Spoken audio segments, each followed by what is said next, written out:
Bonjour et bienvenue sur ma chaîne, je suis Pauline. Aujourd'hui, je vous reviens pour parler de tricot et de couture. Mais avant, j'aimerais remercier toutes les nouvelles personnes qui se sont abonnées à ma chaîne, ça me fait vraiment plaisir. Toutes celles qui ont liké mes vidéos, des personnes aussi qui m'ont laissé des commentaires, ça me fait vraiment plaisir. Ça me, ça me, Ça me permet de voir qu'il y a vraiment des personnes qui regardent mes vidéos. J'ai vraiment plaisir à vous répondre. Je sais qu'il n'y en a pas énormément, mais rien que ça me fait vraiment chaud au cœur.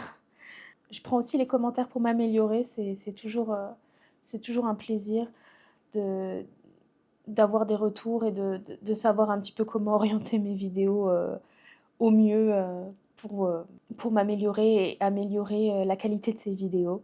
Donc si vous voulez, continuer à faire partie de l'aventure, n'hésitez pas à vous abonner. Moi, ça me fait énormément plaisir de pouvoir vous voir plus nombreux et de pouvoir partager davantage de mes projets, de mon petit espace créatif. Donc aujourd'hui, on va partir sur un format podcast où je vais vous présenter ce que j'ai terminé et ce qui est en cours. On va commencer par la couture puisque c'est le plus de... D'ailleurs, c'est tous les projets que j'ai terminés sont en couture. Et ensuite, on va aller sur le tricot pour vous montrer mes encours, mes avancées tricot et aussi une trouvaille, notamment pour un des hauts que j'avais parlé la dernière fois sur mon ancienne vidéo où j'avais pas de laine. Et finalement, je suis allée au Michaels et j'ai trouvé. Et je vais vous montrer ce que j'ai choisi comme couleur et ce que je vais en faire. Ça sera à la fin de la vidéo. Donc pour ceux qui ne sont pas au courant, j'habite au Canada. Donc c'est pour ça que j'ai accès à certaines marques sans frais de douane puisque je suis sur place, je suis dans le pays. Ce que je vais faire, c'est que l'une d'entre vous m'a donné ce conseil de donner les prix. Donc ce que je vais faire, c'est que je vais les donner en dollars canadiens ou en dollars US et faire la conversion en euros pour mes amis de France. Donc on va commencer par le Falconer Pants. Donc je devais le faire en version jean rayée et en version léopard. Donc moi j'ai terminé la version jean rayée. Donc elle est encore humide. Donc c'est encore humide. Voilà à quoi ça ressemble. Je vais mettre un insert pour le montrer porté. Donc là il sort du lavage. Et il y a encore des fils qui pendent que j'ai pas encore découpés. Je vais sûrement rajouter une étiquette sur la poche. Donc le Falconer Pants, il est au prix de 24 dollars canadiens, donc qui est l'équivalent de 14,98 à la conversion actuelle, 14,98 €. Alors j'y ai passé 3 jours pour le coudre, pas 3 journées complètes, mais entre la découpe du tissu et la couture. J'ai eu un petit souci au niveau des boutonnières. Ma machine a beaucoup de mal, donc j'ai la PFAF Passport 2.0 et apparemment pour coudre du matériau épais, elle est un petit peu juste. Et de toute façon, là, elle commence à avoir atteint ses limites. C'est pas qu'elle est pas faite pour mon utilisation, mais à ce stade de couture, je pense qu'il faut que je passe à une catégorie autre que celle-ci. Elle est très bien pour les tissus fins à moyens avec un double entraînement, mais pour les tissus épais, je trouve à mon sens qu'elle est trop limitée pour mon utilisation. J'ai déjà regardé pour la changer, donc celle-ci je vais la revendre et je vais m'en prendre une autre plus adaptée à mes besoins et notamment pour coudre la deuxième version que je veux surtout pas rater dans le magnifique tissu léopard. Donc je vais attendre d'avoir la nouvelle machine pour faire la version léopard, mais en tout cas celui-ci est déjà fait. Donc d'un point de vue difficulté, aucune, si on suit bien le patron, ça devrait bien se passer. Sauf peut-être pour l'installation de la fermeture éclair qui pour moi était un petit peu compliquée étant donné que ma machine a tendance à faire des petites boucles en dessous dues à l'épaisseur du tissu. J'ai tout essayé, j'ai essayé tous les réglages possibles et imaginables et il faut se rendre à l'évidence que ça ne fonctionne pas. Donc on commence par faire on commence par faire les volants de fermeture éclair. Puis, on vient faire les poches. Donc on fait le repli sur le haut de la poche. On vient surpiquer le dessus. Et on vient l'intégrer sur le côté du pantalon. Ensuite, les pantalons avec les demi derrière et demi devant sont assemblés. Puis on fait des surpiqûres. Bah, les miennes, elles sont vraiment pas jolies étant donné mon petit souci de machine à coudre. Ouh! J'aurais pas pu faire mieux au niveau de l'assemblage des motifs.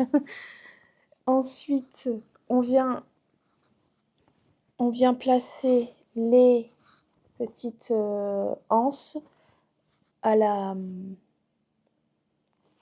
ceinture et on vient assembler la ceinture au reste du pantalon, puis on met le bouton et on fait les...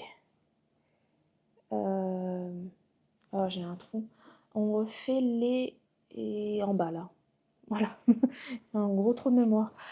Euh, alors, donc moi j'avais acheté 2,50 m de tissu, mais il m'en reste beaucoup puisque j'ai réussi à faire passer la plupart de mes pièces dans peut-être 2 mètres de tissu. Donc le reste, je m'en servirai pour autre chose. Alors sur le patron, qui est super, ce qui est bien expliqué, c'est comment l'ajuster par rapport à la hauteur. Donc là, il a été créé pour une personne qui fait 1,68 m, je crois.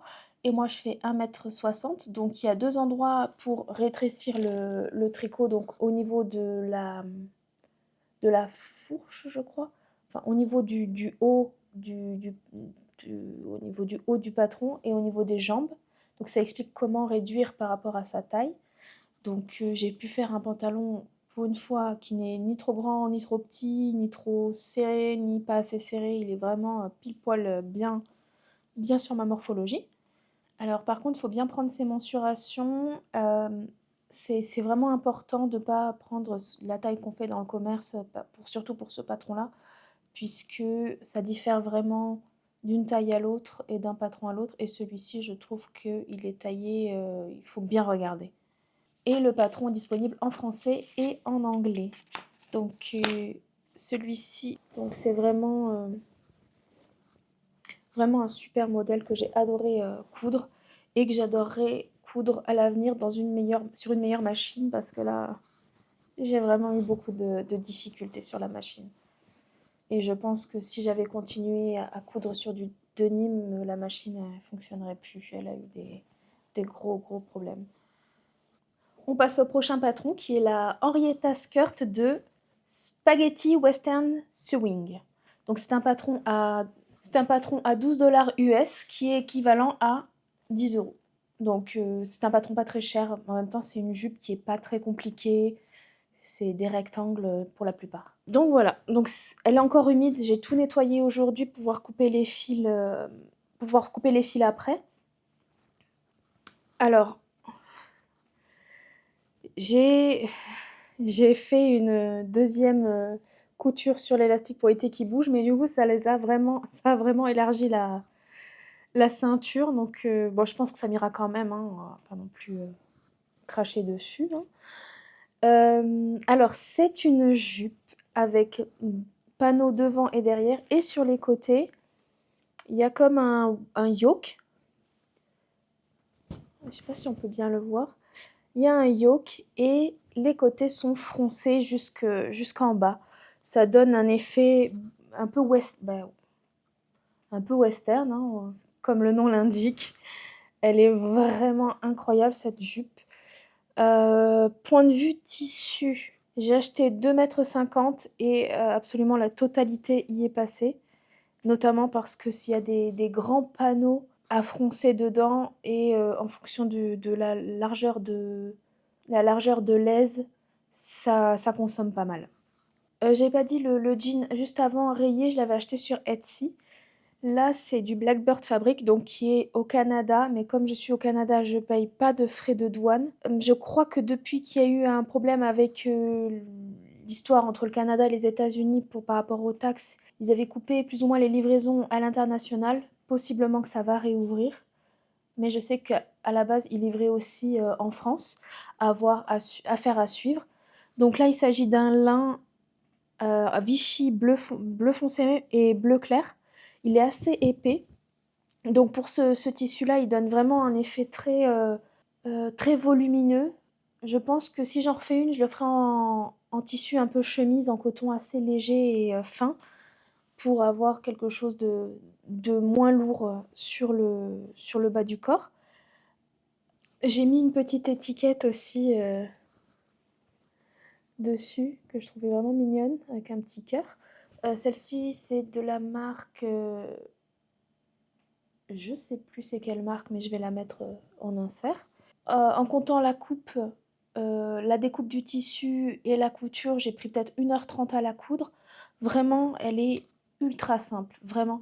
On vient assembler les panneaux latéraux ou latéraux, panneaux latéraux, peu importe, sur les yokes des côtés.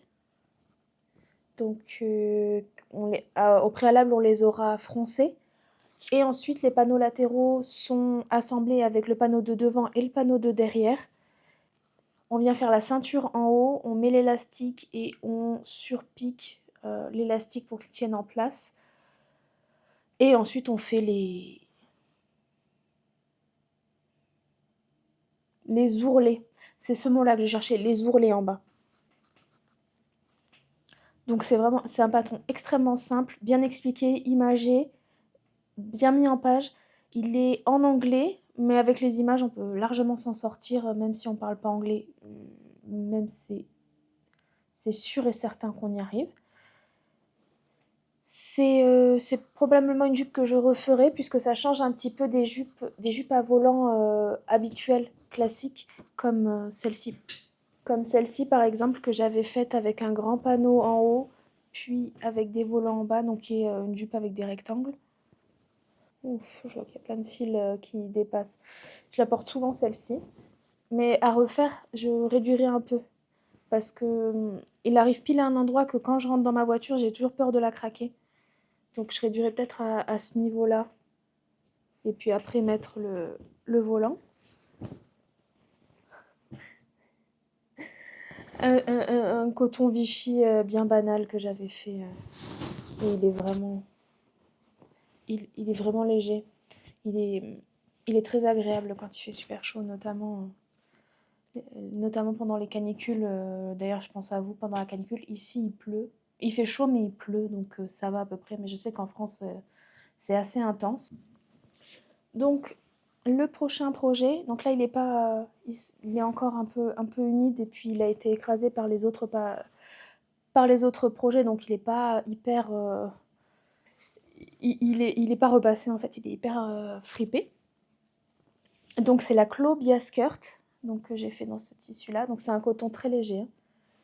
Donc comme son nom l'indique, c'est coupé dans le biais, donc c'est élastique. À y repenser, je pense que je ferai une taille en dessous parce que là, elle est un petit peu trop large. Je veux dire, elle est censée un peu épouser les formes les formes et globalement, elle épouse pas les formes. Donc c'est un patron à 15 $ US qui est équivalent de 12 €, je dirais. Donc aucune difficulté, c'est deux panneaux à assembler devant, derrière, puis assembler avec une ceinture et ajouter un cordon. On rajoute aussi un élastique. Donc coupe du tissu plus couture, c'est environ 1h30. Je dirais peut-être même moins si on a l'espace pour bien couper son tissu. Moi, ça me prend un peu plus de temps. Donc j'ai passé les 2,50 m de tissu et il me restait vraiment rien parce que c'est coupé dans le biais. Donc il y a pas mal de découpes de tissu. Donc ça m'a pris vraiment beaucoup de tissu. Pour une jupe où il y a seulement deux panneaux, donc 2,50 m, ça a été vraiment largement utilisé et il me reste rien du tout. Je trouve que le tissu est peut-être un petit peu trop fragile. C'est un tissu qui est filé à la main, je crois. Je suis pas sûre, mais en tout cas, il est vraiment très très fin et je pense qu'il il est très, il est un peu transparent. Je pense qu'il n'est pas hyper solide, surtout pour quelque chose qui est censé bouger avec les formes. Donc heureusement que je l'ai fait un peu plus large, comme ça m'évitera que ça craque. Donc comme je le disais, on assemble les devants, le devant et le derrière, puis on ajoute la ceinture, on fait des petits trous pour passer un cordon, on passe un élastique dedans, on passe le cordon, on fait des petits ourlets et c'est fini en fait. Il est super facile à faire. Il n'y a pas de poche par contre. Dans aucune de mes jupes, j'aime pas mettre des poches sur mes jupes. En règle générale, c'est pas... Et je mets rien de toute façon dans mes poches. Donc voilà, pas de poche. Donc le patron est en anglais, mais pareil, bien imagé, donc facile à suivre, même pour les personnes qui ne parlent pas anglais. Et c'est un patron que je pense refaire aussi, mais dans un autre tissu. Peut-être un tissu plus fluide, comme quelque chose un peu satiné, ou quelque chose même de plus lourd, et pour la faire plus longue, potentiellement. Je ne sais pas encore, mais en tout cas, je pense la refaire. Ça, c'est sûr. Donc on passe au dernier projet terminé en couture. Donc il s'agit du QTT. Donc ça, c'est ma deuxième version. Cette fois-ci, je l'ai fait 2 tailles en dessous, puisque la dernière fois sur la vidéo, on a bien remarqué quand même que les épaules tombaient vraiment bas. Et de toute façon, le t-shirt, globalement, était un tout petit peu trop large. Donc cette fois-ci, j'ai fait 2 tailles en dessous et il me va beaucoup mieux. J'ai mis des liens rouges. Je ne sais pas encore si je vais mettre une petite étiquette. Je voulais ajouter une petite étiquette, mais visible. Oh, je suis proche. Je voulais ajouter une petite étiquette, mais visible, je pense, à l'arrière. Je sais pas. Dites-le moi en commentaire si jamais... parce que je sais pas exactement où je pourrais la placer. Peut-être sur la manche. Ou peut-être en bas. Pour les personnes qui savent, dites-le moi en commentaire ou donnez-moi votre avis là-dessus parce que je suis complètement larguée et personne n'a d'avis sur la question autour de moi. Donc si vous avez un avis ou si vous avez eu justement... je sais pas, un exemple où vous avez déjà cousu un t-shirt et vous avez mis une étiquette visible, où est-ce que vous l'avez mis pour pas que ça fasse non plus j'ai mis mon t-shirt à l'envers. Et d'ailleurs, tant qu'on parle d'étiquette, j'ai pensé mettre cette étiquette-là sur mon premier Falconer Pants. Elle est mignonne, mais j'attendrai que ça sèche d'abord. Donc ça, c'est ma deuxième version.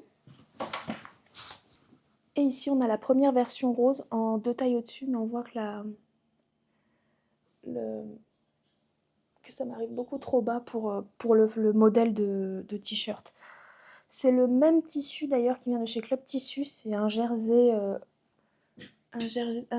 côtelé assez épais. Donc il s'agit du QT Rushed Baby Tee de Isa Stitches. Le prix est de 14,73 $ canadiens, soit 9 €. Donc ce qui est du tissu facile à découper, facile à assembler, facile à tricoter, facile à coudre, très rapide, vraiment très rapide à faire. Le patron n'est pas expliqué à l'écrit, mais il y a une vidéo qui montre pas à pas comment le faire. C'est vraiment pratique. Si on n'a jamais cousu de t-shirt, vraiment c'est ultra facile à suivre. C'est vraiment le t-shirt facile à faire qu'on veut décliner dans toutes les couleurs. Donc c'est un t-shirt avec des froncures sur les côtés et des petits cordons à nouer. T-shirt manche courte. Bon, on peut le faire manche longue hein, si on continue la manche. Qui utilise... on peut le faire si on n'a pas de surjeteuse, ce qui est très intéressant pour les personnes qui n'ont pas de surjeteuse. Et donc avec un point zigzag bien simple.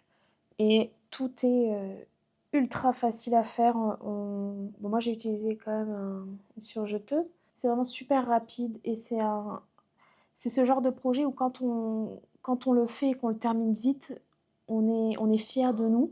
Et ben ça c'est vraiment un projet...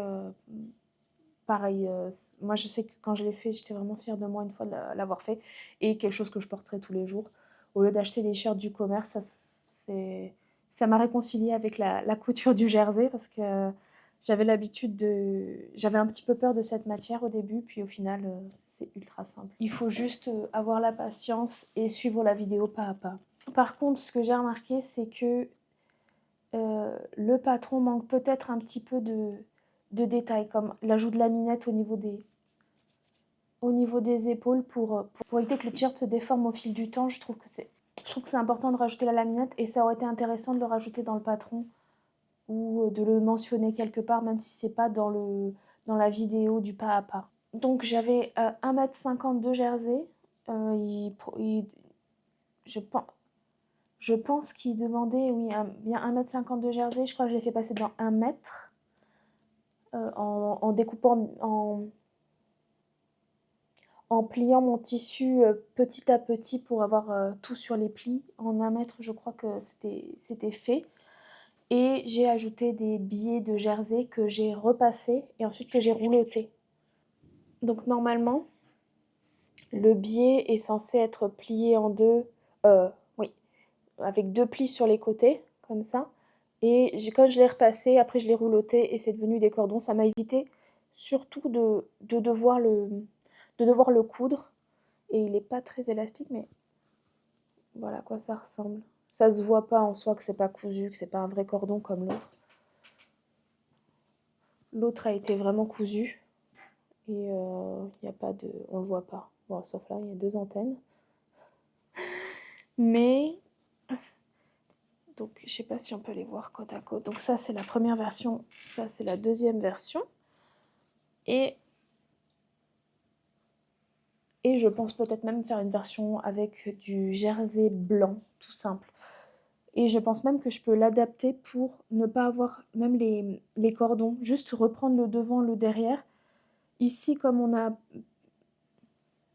2 cm de chaque de marge de couture, je vais juste le réduire d'1 cm de chaque côté et l'assembler bien comme un t-shirt normal. Et ça pourrait me faire, c'est vraiment ultra versatile. Je pourrais faire un t-shirt tout à fait normal, blanc. C'est quelque chose à surveiller parce que c'est possible que je le fasse bientôt, le t-shirt blanc, parce que j'ai pas de t-shirt blanc et j'aimerais en avoir. Donc c'est ce qui conclut la partie couture. Donc on voit bien que j'ai eu une frénésie de couture récemment. J'ai quand même plusieurs patrons terminés et j'en ai plusieurs qui vont arriver puisque j'ai coupé le tissu. La Iman Skirt, le tissu est coupé, mais j'attends d'avoir une nouvelle machine pour pouvoir la coudre et faire quelque chose de propre et qui va pas me frustrer. Et j'ai un body top où le tissu est coupé, que j'ai coupé ce matin, la version marron et jaune. Donc ce sera sûrement pour le prochain podcast, une fois que ce sera terminé. Là, ce que je vais faire, c'est que je vais enchaîner sur la partie tricot. Donc on va commencer par le dernier que j'ai monté et que j'ai avancé. Il s'agit du... C'est dans quel sens? Voilà. Non? Oui? Oui. Il s'agit du cardigan. Ça ressemble à rien. Il s'agit du cardigan de Les Filles du Cœur, donc qui est tricoté en Drops Melody, couleur vanilla. Donc là, j'ai fait déjà le haut du dos. Donc le haut du dos, il y a... Je vais vérifier. Voilà. Le haut du dos est fait avec des rangs raccourcis à l'allemande. Normalement, c'est pas avec cette laine-là. J'ai voulu tester avec une autre laine puisque j'avais adoré mon cardigan bleu. C'était le Auguste Cardi. J'aimais ce côté un peu dufteux, mais cette fois-ci, comme c'est en alpaga, c'est un peu plus épais. Donc ça donne vraiment ce rendu-là. Voilà. Donc c'est très aéré. Je les tricote en aiguille 6 mm. Donc là, j'ai commencé déjà le premier demi-devant avec les augmentations. J'ai bientôt terminé ce demi-devant. Puis je vais faire le deuxième en suivant et les rejoindre sous l'emmanchure et continuer en aller-retour le cardigan. Je ne sais pas encore à quelle longueur je vais le faire, mais je ne pense pas le faire beaucoup trop long. Ça se dit même pas. Je pense pas le faire trop long parce que j'ai l'impression, j'ai pas fait d'échantillon, c'est pas bien, je sais. Mais connaissant l'alpaga, je sais qu'il va beaucoup s'étirer, donc je vais éviter de le faire beaucoup trop long. Je vais éviter de le faire trop long. Puis, voilà, simple. C'est juste du jersey avec des rangs raccourcis à l'allemande dans le dos. Si on suit bien ce qui a écrit, tout devrait bien se passer. Tout se passe bien d'ailleurs. Et après, c'est des augmentations et des montages de mailles bien simples. Donc ça, c'est le dernier que j'ai monté, donc j'avais bien avancé. Je l'avais laissé un peu de côté d'ailleurs parce que, en ce moment, je suis plus couture que tricot et au travail, j'ai surtout avancé le prochain projet que je vais vous montrer. Donc c'est la Dagmar Jacket. Donc je crois que la dernière fois que j'en avais parlé, j'avais juste le haut du dos qui était monté et là, on est donc là, c'est le dos. Donc là, c'est le dos, voilà. Les demi-devants sont montés. J'ai une première patte de boutonnage pour mettre les boutons. Voilà, donc je la tricote en Flora de Drops. Je vais vérifier. Non, c'est la Daisy de Drops en couleur 21. Donc, après avoir fait les augmentations... Voilà, c'est ça. Donc, on commence par le haut du dos, puis on fait des augmentations tout le long pour créer l'épaule. Et ensuite, donc dans cette grille de torsade, donc il y a du point de riz, des mini torsades, des grandes torsades, je sais pas si c'est pas du torsade pour faire un point de nid d'abeille ou quelque chose comme ça. Pareil de l'autre côté, mais dans l'autre sens. Demi devant, on reprend et on fait des augmentations. On fait les augmentations pour ajouter ce point-là. Puis, pour agrandir, on a ce point de riz. Donc là, j'ai fait donc, les demi-devants, comme j'ai pu montrer. Le corps est terminé. Là, je fais... Parce que je pense que j'ai pas assez de laine pour terminer. Donc, ce que je fais, c'est que je fais d'abord tout ce qui est patte de boutonnage et encolure. Et ensuite, j'irai au plus loin pour les manches, à voir s'il me reste vraiment assez. Je crois qu'il me reste 3 pelotes pour faire les manches. Donc, je pense que ça va être un peu juste. Mais à voir, puisque comme c'est en épaule tombante, les manches ne devraient pas être trop longues non plus. Donc, à voir. C'était plus gourmand que prévu dans le patron. Donc, c'est la Dagmar Jacket de chez Petite Knit. Voilà. Et dernier en cours, et pas des moindres, c'est le Dartmoor Sweater. Donc, j'ai fini le corps. Donc, le corps est terminé. Il manque juste les manches. Je ne m'y suis pas encore mise. Et l'encolure. Donc, les tricoter en langue. Oui, c'est la Langue Yarn Cloud. Là, je l'ai remise un peu à la va-vite. Mais faut savoir, c'était bien peloté à la base. Donc, j'en ai acheté 4. C'est le coloris 8. Je crois que c'est quelque chose comme multicolore. Voilà. Il m'en reste beaucoup. Donc, je pense que j'en aurais même assez après avoir terminé le pull. Je pense que dans 3 pelotes et non 4, ça serait passé. Donc, il s'agit du Dartmouth Sweater de Kaydri. Donc, on commence par faire un I-cord tout le long. Tout le long, on vient récupérer des mailles. On fait des rangs raccourcis jusqu'à ici. On reprend les demi-devants, on fait des augmentations, on allonge et côte. Et ensuite, on attaque les manches. Alors, ce que j'en pense, c'est que la laine est magnifique. Hein. Là, objectivement parlant, elle est vraiment magnifique. Par contre, elle attrape tous les poils, tous les cheveux, tout. C'est c'est une laine où il y a un petit duvet sur le dessus. J'ai peur que, au frottement, ça commence même déjà à boulocher alors que je ne l'ai même pas portée. Ça commence déjà à boulocher. Donc, elle est très jolie, mais je pense qu'elle ne va pas durer dans le temps. Je pense que la laine ne va pas être très durable, malheureusement. Dans tous les cas, ce sera porté. Et en plus, il est super léger. Donc, si jamais, même en été, si jamais j'ai besoin d'avoir quelque chose qui me tienne chaud, notamment les matins, je partirai là-dessus. Donc, c'est un patron. Je crois que c'est un des patrons les plus simples que j'ai eu à faire avec un petit twist qui est le high cord. Il est vraiment super simple. C'est que du jersey, on n'a même pas besoin de regarder ses doigts tout le temps. Je peux tricoter en regardant une série ou une vidéo ou quoi que ce soit. Franchement, c'est ultra, ultra facile. Donc en début de vidéo, je parlais d'une laine que j'avais achetée. Donc c'est pas une laine, c'est du coton. Donc la dernière fois, je parlais du Tide and Two Tank de Tamara Jordan où j'avais pas de quoi le tricoter. Et bien je suis passée au Michaels et je suis tombée là-dessus. Donc c'est un 100% coton, couleur tomato de Loops and Thread. Donc c'est juste du coton et c'est une grosse pelote et je pense que tout va passer dedans.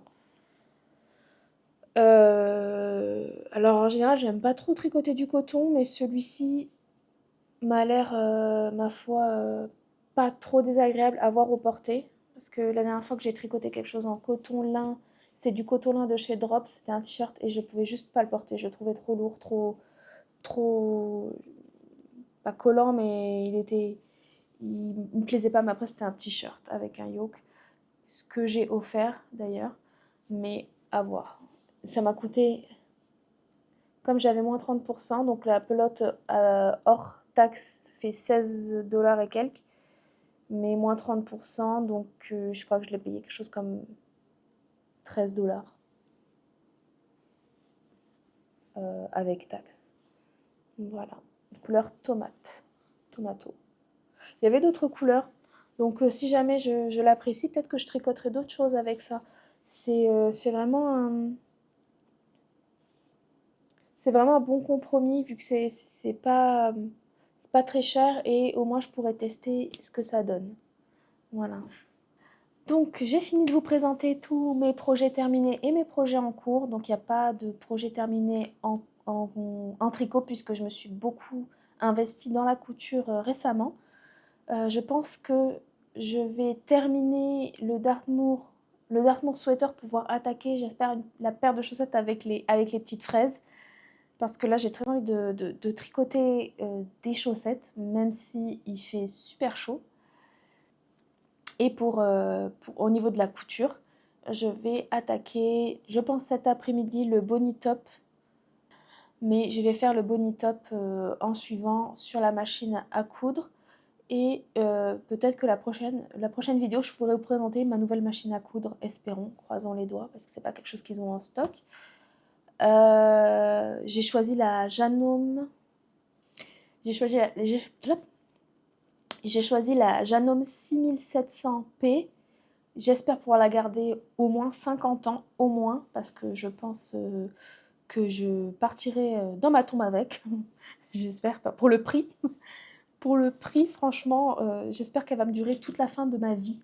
Et que mes enfants, mes futurs enfants, je parle pas de mon fils Patrick, mon chat, hein, sauf si Patrick se met à la couture, mais je ne pense pas. Mais j'espère que quand j'aurai des enfants, ils pourront la garder encore et encore parce que c'est vraiment une machine, c'est un investissement que je fais là. Mais j'en ai marre d'être frustrée sur ma machine qui ne peut pas coudre des tissus épais et j'adore coudre des tissus épais. Donc voilà, donc c'est la fin de cette vidéo. Je vous remercie d'être resté jusque là. N'hésitez pas à vous abonner ou me suivre sur Instagram pour la suite de mes histoires, mes péripéties en couture et en tricot. Je vous remercie pour toutes les personnes qui nous ont rejoints et j'apprécie toujours, comme je disais au début de la vidéo, de lire des commentaires. Ça me permet de savoir un petit peu ce qui vous plaît et ce qui ne vous plaît pas et comment bien orienter mes vidéos parce que moi, je suis toute seule à parler devant ma caméra. C'est vraiment pas simple. En tout cas, vraiment un grand merci. Ça m'a fait vraiment plaisir. Ça m'a vraiment touchée de voir que ma dernière vidéo est plus à ce point. On n'est pas beaucoup, mais on est une petite communauté de 100 personnes. Mais ça me fait vraiment chaud au cœur de savoir que vous êtes là et de voir que mes vidéos ont plu à certains d'entre vous, que des personnes ont liké ma vidéo. J'adore savoir qu'il y a des gens derrière l'écran ça ça rend les choses toujours plus concrètes, on va dire. Mais merci en tout cas pour les likes, merci de m'avoir suivi. Merci pour les personnes qui se sont abonnées même à mon Instagram, même si je mets pas beaucoup de choses dessus. J'essaye au maximum j'essaye de faire vraiment au mieux par rapport à mon emploi du temps. Mais j'aime tellement partager ce que je fais. J'aime pouvoir montrer mes avancées puisque je suis toute seule ici et que personne ne peut voir ce que je fais. Je suis toute seule à faire de la couture et du tricot dans mon entourage. Bon, j'ai ma maman, mais elle n'est pas là. Comme je l'ai dit, je suis au Canada et elle est en France. Donc ça me permet quand même d'avoir quelque chose, d'être rattachée et ancrée avec mon pays, la France, et aussi les personnes d'autres pays qui pourraient me regarder. Je ne sais pas qui me regarde et d'où me regardent les autres personnes, mais en tout cas, merci beaucoup, ça me fait vraiment plaisir. Donc je vous souhaite une bonne fin de journée, un grand merci et à la prochaine. Bye!